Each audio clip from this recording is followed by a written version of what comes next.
السلام عليكم في فيديو جديد. اليوم جيت للبحر نصيد وبغيتكم تشاركوا معايا التجربه ديال الصيد ديالي اليوم ونشوفوا لا سهل الله في شي حوت ولا شي حاجه. الكونديسيون ديال البحر راه مزيانين كيف كتشوفوا، بحر راه بلا زربيه، بحر ديال وادي كم. والطعمه اللي غادي نستعمل غادي نصيد بالروطال. الروطاله هي غادي نقيها ندير دوك الصبيعات ديالها، هي اللي باش غادي نصيد. يعني دابا اول حاجه غندير هي غادي نقلب على منين نبدا هاد الروطاله باش نقيها، نحيد لها الجلده هادي، راه كتحيد غير باليد، واخا هي شويه فيها تماره. المهم الواحد يحاول معاها بشويه بشويه تينقيها. هي راه اون فوا كتبداها صافي راه من بعد ما ساليت التنقيه ديال الروطاله اللي جات هاد الشكل هذا كتشوفوا فيها، حاجه غادي ندير مونطي القصبه ديالي ونوريكم الطريقه. بالنسبه للناس اللي يلاه عاد بادين، يعني انا ماشي بروفيسيونال في الصياده، ولكن كهوايه الناس اللي يلاه بغات تبدا في الصياده نوري الطريقه بساط، يعني كيفاش تصايب القصبه، كيفاش تركب الموليني، كيفاش تركب السناره، يعني داكشي بسيط. غادي نمونطي القصبه ديالي، انا عندي قصبه 3 بياس نحلها نمونطيها. قصبه عاديه ماشي فيبر كربون عاديه، يعني كنحاول نديرها تجي مقاده، العيون ديالها تجي مقادين، تلقى كتشوف فين خصها تقاد العين تقادها باش يجي داكشي متناسق مع القبضه ديال الموليني مع العيون يكونوا مقادين. من بعد ما خشيت الموليني في بلاصتو دابا غادي ندوز السبيب. كاين اللي كيكون عنده الفران هنا كيتحل ويتسد، يعني ملي تخشي الموليني ديالك اول حاجه كتحل الفران باش دوز السبيب. انا ما عنديش هذا المشكل هذا، يعني عندي انا هذا هو الفران كنحلو ونسدو غير من هنا. اول حاجه دابا ندوز السبيب ديالي عادي. الطريقه كيفاش كنخشي الفرشي طريقه بسيطه، كتكون ديجا انت حركتي الفرشيه هادو راه تيكونوا في دوك القنينات ديال الخمر، كتكون حركتيها بالعافيه وتقبتيها، كدير فيها هاد العود ديال الكوجاك، كدوز السبيب ديالك هو الاول من هنا كتخشيه، بعد كتحيدو من هنا صافي هو خرج صافي هي دخلات. من بعد كتفيكسيه بها هنايا. وعلاش كيتحرقوا؟ باش يبقاو يبانوا في الماء، باش يبانوا لك ملي تلوحهم في الماء يبانوا لك راهم كحلين، راهم ما كيعوموا في الماء.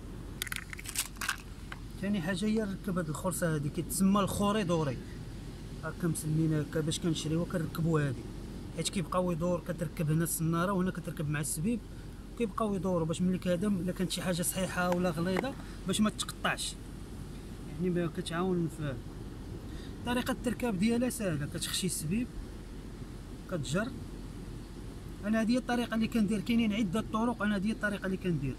كدير هاد الطريقه هذه كتجر السبيب، كدير صبعك كتدور، كتولي عندك هنا بحال واحد الزيرو، كتبدا تخشي هادي هكا بهاد الطريقه. نتمنى يكون كيبان هادشي مزيان وواضح، راه كتصور بالتليفون ما عرفتش شنو. صافي كتجر شويه ديال اللعاب باش ما داك الاحتكاك ما يقطعش السبيب، صافي. وكتجيب هاد الطريقه هادي، هاد الطريقه اللي كتجيب بها للشوا،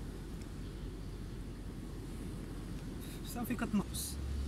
بالنسبه لهنا الترقيعه اللي غادي نديرو فيها السناره على حسب الماء، دابا راه الماء هنايا ضاوي، انا راه غادي ندير واقيلا هادي 25 شحال هادي 28 غادي ندير الترقيعه ديال هادي 23، هي المضاوي غندير 23.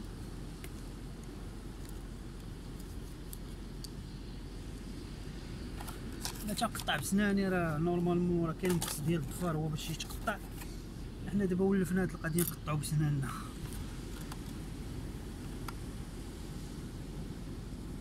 عاوتاني نفس الطريقه كدير هنايا، تخشي عاوتاني تعاود واحد الزيرو بحال هكا،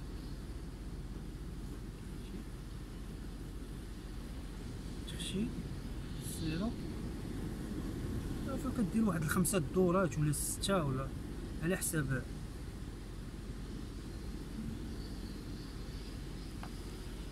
كتجيب هاد الشكل،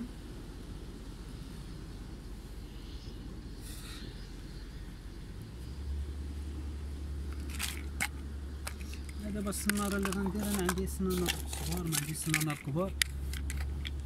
السناره ديال 14 ديال بوشيه، تندير 7 ديال الروطال، غندير شي سناره شويه كبيره، ندير بحال هادي هذه كوشيه، صناره كوشيه. طريقه التركاب ديالها انا كنديرها الطريقه العاديه. كاينين بزاف ديال الطرق ديال التركاب ديال الصناره. كتشد الصناره بحال هكا، كتحط السبيب، كتجر السبيب من هنا، كتعاود تدور، كتخلي واحد شويه ديال هذا كتشدو بيديك. واهم حاجه هنايا هي ملي تكون كتدور ما يجيش السبيب فوق السبيب، يجي يعني داكشي متتابع، ما يجيش واحد فوق واحد بحال الطريقه، يعني ما يجيش واحد على واحد، يعني بحال كنقولوا واحد فوق واحد تابع الاخر. ما كدير داك شحال ما بغيتي تربط صافي. من بعد كتخشيها هنا كتجر.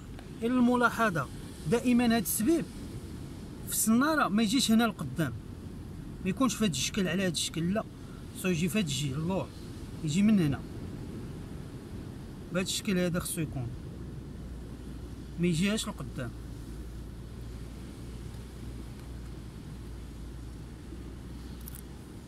من الاحسن تقطع بمقص الظفار.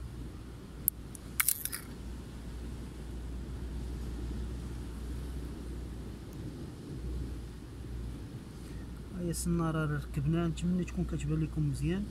واخا هي راه كما تنقولوا غير ديال لي ديبيطون، حيت انا باقي عاد ديبيطون في الصياده. ونتوكلوا على الله.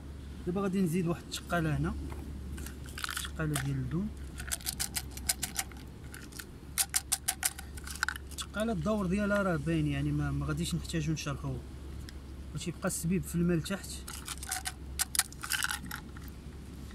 حتى كتختار الا كان الماء كيتحرك بزاف كدير على حساب الكراماج، شحال غرام بغيتي دير على حساب الماء كيدير. دابا الماء بان ليا راه مزيان ثابت ستابل، نديرو قميقين بحال هذا ونلصقوه هنايا الفوق، فوق من هادو، يعني كيبقى تحت من الصناره وداكشي. الصناره كتبقى خاويه ما كتلصقش فيها التقاله، كتجي الفوق في السبيب اللي كيكون فوق منها. انا ما تنصحش بهذه الطريقه ديال الفم مع اللدون، يعني من بعد راه كيخرجوا على السنان. الا كان عندك بانس من الاحسن ديما دير معاك بانس، انا نسيتو ما جبتوش معايا. المرحله الثانيه دابا اللي غندوزو لها هي كيفاش غادي نركبوا الطعمه في الصناره. غنوريكم كيفاش غادي ندير. هذا هو، هذه هي الروطاله اللي كنا تنقيو فيها قبيله. نقطعوا هاد الصبيه بحال هكا. غادي نحاول نزيد نقي، نحيد منه ديك الحموريه ديال التراب.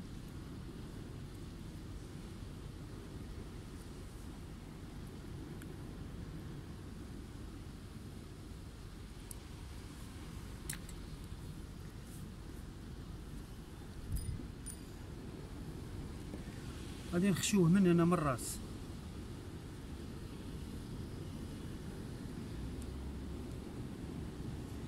نتمنى تكونوا كتشوفوا هادشي مزيان.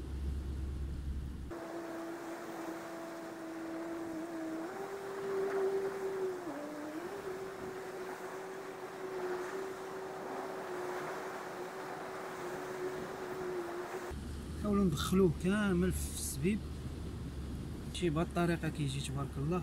هنا نورمالمون كدير له واحد لاستيك كتديرو كتزير به باش ما يهبطش هاد الصبع هذا. ولكن انا غادي ندير ليه طريقه اخرى، هي هذه. كتشد هذا كدورو غير من هنا، كدوزو عليه بهاد الطريقه، كدير واحد الزيرو كتزير بحال كدير واحد العقده صافي، ما كيطيحش، كيبقى بهذا الشكل هذا. نتمنى يكون داكشي راه باين لكم مزيان، ونتوكلوا على الله. يعني الصراحه من الحوايج اللي زوينين في الصياده هي كتعلمك الصبر. خصك تسنى كل ما تسنيتي كل ما ربي كيفرجها. ودابا حنا خصنا نصبروا ونتسناو نشوفوا رزقنا واش مكتوب لنا نصيدوا شي حاجه اليوم ولا لا. ما عرفتش واش كتبان لكم، راه باقا الفرشيه في بلاصتها ما كاين والو. نتمناو خير. هو كيقولك من الاوقات الزوينين في الصياده، يعني دائما كتكون غروب الشمس ولا في الطلوع ديالها، يعني هادو من الوقيتات اللي كيجي يخرج الحوت ياكل فيهم. ونتمناو الخير في هذا الغروب هذا، لا سخر الله في شي حاجه، نتمناو خير. بالنسبه للنيفو ديال الفرشيات هانتوما راه كتشوفوها، هو هذا يعني دايرو على حساب الطول ديال الكسبه. هاد الطعمه ها هي هكا بهذا الشكل كتكون. راه جايبو على حساب اليد تقريبا شويه. هاد الكسبه فيها تقريبا شي 4 متر فيها 4 متر، يعني كاينه كتكون فيها 4.5 مزيان على حسب كله باش كيصيد. راه بدلت البلاصه من لهيه جيت لهنا نشوف هاد البلاصه هادي على الله. اول حاجه كنتاكدوا من الفرشيه راها مزيانه هنا في الراس، يعني هذه هي اول حاجه كنتاكدوا بان هنا راه مزيانه ما لاصقش لنا السبيب في الراس. اول حاجه تنديرو من بعد كترجع اللور كتاكد كتحل السبيب ديالك كتقلب يديك بهذه الطريقه وكتشوف دائما اللور واش الفراشه راهم قادين خارجين مزيان ولا لا. بهذه الطريقه بسم الله كتخليها غادا تقلب على رزقها. هذا هو انا اللي كيعجبني بزاف في الفرشيه. علاش انا كنبغي نصيد بالفرشيه بزاف؟ لهذا السبب هذا، ان ملي كتربطها هذا كتلوحها كتبقى هي غادا وسط الماء، غادي الماء داير داك الكورون ديال الماء هو اللي كيحرك ديك الفرشيه. يعني ما كتبقاش ثابته في واحد البلاصه، يعني كتبقى تحرك على حساب الماء فين غادي داير، واش مدخلها واش مخرجها، وهي في ديك الموفمون ملي كتكون الطعمه حيه مثلا كتكون فيها الدوده ولا دابا بحال دايره الصبع ديال الروطال. حنا داكشي ارزاق بيد الله كدير وكتجرب. انا حيت دابا جيت ما لقيتش الطعمه، انا غير عطاها ليا واحد السيد، هي داكشي علاش درت. انا نورمالمون كنصيد بالدوده كتلقى صافي كتبقى تقلب على رزقها حتى كتصادف مع الحوت. هذا هو لافونتاج ديال الفرشيه، علاش انا كنبغي نصيد بالفرشيه بزاف.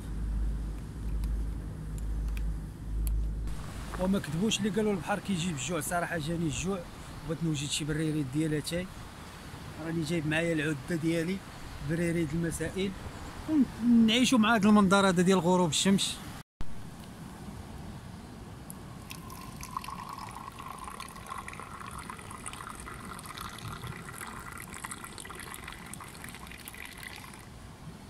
تيقول لك واحد المثال، اتاي العشيه خير من بقره مشويه. واحد الكويس تبارك الله طلع، يا سلام تيمكشكش مع هذا المنظر هذا ديال الغروب وما نعاودش لكم. يا سلام. واحد اللقطه عجبتني اليوم مع هذا الصياد، جايب ولدو معاه وبين اليوم الاربعاء ما كيقراش العشيه وجاو كيصيدوا شويه ديال الحوت. واللي عجبني فيه بزاف شنو هو واللي اثار الانتباه ديالي، هو واحد القضيه دايره معاه زوينه.